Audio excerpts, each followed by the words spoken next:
Eu estava agoniado para ver logo o Décio entrar aqui, que tinha saído para tomar um cafezinho. O Décio é um ótimo, excelente crítico do ato concentrado, crítico no bom sentido, né? Não sei se ele chega a ser contra, mas ele tem um histórico. Ele fala, já falou em outras oportunidades, que viu essa origem do ato trabalhista lá num condomínio, né, Décio, que foi criado à época. Em 2003, o primeiro ato foi em Minas Gerais, foi com o Atlético, e o segundo foi com o Grêmio em 2013. Eu fui um dos encabeçadores e deu certo. Quando quer pagar, dá certo. Exatamente. E o que a gente vê em relação a isso? O que eu quero descrever aqui? Primeiro, em relação ao ato. É evidente que o ato não pode ser um procedimento para estimular o não pagamento, né? Ou seja, não precisa pagar porque lá na frente a gente faz o ato. Ou até como alguns clubes têm feito, que o contrato de trabalho atual ele já está incluído num ato que teve vigência anterior. O segundo ponto é que esse ato concentrado tem que ser extremamente transparente. É necessário saber quais são as receitas do clube, a integralidade, para que ele possa ser estudado por quem vai aplicar o ato. O exemplo dado aqui de que há a criação de empresas paralelas, CNPJs paralelos, para fugir do pagamento do ato, é a demonstração de que nós não temos ainda transparência plena, né, nas questões envolvendo o ato. Então, a proposta que eu tenho feito no debate dessa matéria é de nós aplicarmos ao ato concentrado, já que ele se mostrou, na imensa maioria das vezes, como foi feito aqui o histórico pelo doutor Luciano, ele se mostrou favorável, ele se mostrou talvez a forma mais eficaz para o pagamento dos passivos trabalhistas, desde que não seja, eu repito, uma forma de se estimular o não pagamento. O passivo trabalhista tem que existir numa dificuldade eventual do clube, da associação. É uma proposta que possa ser aplicado a ele os princípios da Lei de Recuperação Judicial. A Justiça do Trabalho ela tem, na sua essência, a cultura da Lei de Falências Antigas, que é a chamada cultura da liquidação-solução, ou seja, o princípio liquidatório-solutório. Vende tudo, paga a dívida trabalhista e a empresa pode até encerrar suas atividades, mas o importante é o passivo trabalhista ser pago. A oportunidade, dei o exemplo de uma falência, uma área que eu atuo, mas uma pré-falência, em que uma execução trabalhista consegue fazer a penhora do maquinário de uma empresa no Vale do Itajaí, penhora todo o maquinário, vende todo o maquinário, paga uma reclamação trabalhista de um representante comercial que pediu vínculo, quita, e no dia seguinte a empresa fecha e os 200 e tantos empregos que estavam ali vinculados deixam de existir porque um trabalhador só tinha que receber a totalidade de seus créditos. Então, esse é o princípio da Justiça do Trabalho. E é difícil debater com os magistrados porque eles culturalmente têm essa informação. Então, eu fico imaginando lá atrás, Décio, esse ato coletivo lá, como deve ter sido esse condomínio, como deve ser difícil, como deve ter sido difícil convencer o magistrado que é possível se ter essa forma um pouquinho mais alongada de pagamento. Mas nós estamos num bom momento. A Justiça do Trabalho está mais jovial, ela tem mais gente interessada no direito do trabalho, e acontece um pouco disso que foi dito aqui pelo Favre. Os clubes, em geral, as associações, eu não vou ficar só no futebol, porque sempre a gente faz o seminário e depois sai e ouve a crítica, né, do judô, do remo, do vôlei e todos os outros, mas todos eles, em geral, todos eles, vêm recebendo uma carga gigantesca de obrigações até então não existentes. O fiscal da Receita, o fiscal do INSS, o fiscal do Ministério Público do Trabalho, o Ministério Público, todo mundo quer legislar, quer multar, quer aumentar a exação em cima dos clubes de futebol. Então, patrocínio na camisa, incide imposto de renda. O clube não tem lucro, ele não vive de lucro, não é uma empresa.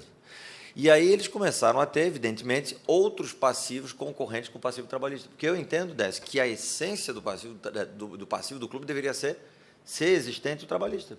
Ele deveria ter todos os outros benefícios, mas não tem. O professor Daniel Ferrer está aqui, e na Espanha nós sempre temos, nos exemplos dos clubes milionários, como bem falo, Décio falou muito bem, realmente a gente sempre quer dar o exemplo, no caso de Nilmar, Neymar, Oscar, mas esquece que essa não é a realidade. Mas mesmo lá na Espanha, os grandes clubes ainda pagam um refis, eu não sei se já quitaram, mas Barcelona e Real Madrid vinham até pouco tempo atrás num refinanciamento do passivo tributário, né? Ou seja, eles tiveram também, mesmo sendo clubes grandes, o reconhecimento do Estado da possibilidade do pagamento alongado. E aí eu entro no ponto e em seguida a gente pode debater aqui. Se, por um lado, a lei de falência e a Justiça do Trabalho tem essa questão do princípio liquidatório solutório, do vende tudo primeiro, paga a dívida, e se fosse assim, a gente já teria uma extinção grande de clubes. Já temos uma extinção grande, né, de clube, né? Blumenau perdeu clubes tradicionais, Tubarão, Criciúma, para citar o nosso estado, mas no Brasil todo temos aí grandes clubes que deixaram de existir com a perda do seu patrimônio, do estádio. Na lei de recuperação, nós temos alguns princípios que podem ser aplicados paralelamente à nova lei, à nova CLT, às alterações. Um deles é a chamada solução pelo mercado. O que é a solução pelo mercado? A nova lei de recuperações, ela diz que quem decide é a Assembleia de Credores. O magistrado apenas analisa a legalidade, mas não analisa as questões de caráter econômico. Os credores se reúnem e, se eles quiserem dar 25 anos para pagar, eles dão.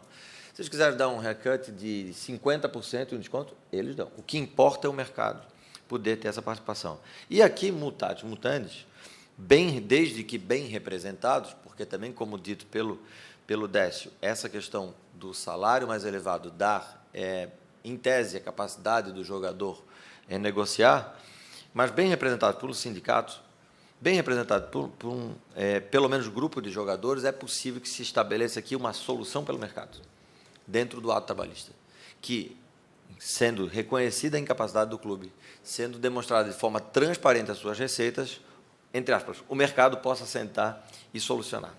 Segundo lugar, essa fiscalização externa existente na lei de falências, ela precisa existir no ato trabalhista, porque o Luciano citou aqui vários exemplos, desde um ato concentrado por resolução, com artigos, até o ato regido apenas pela vontade do magistrado.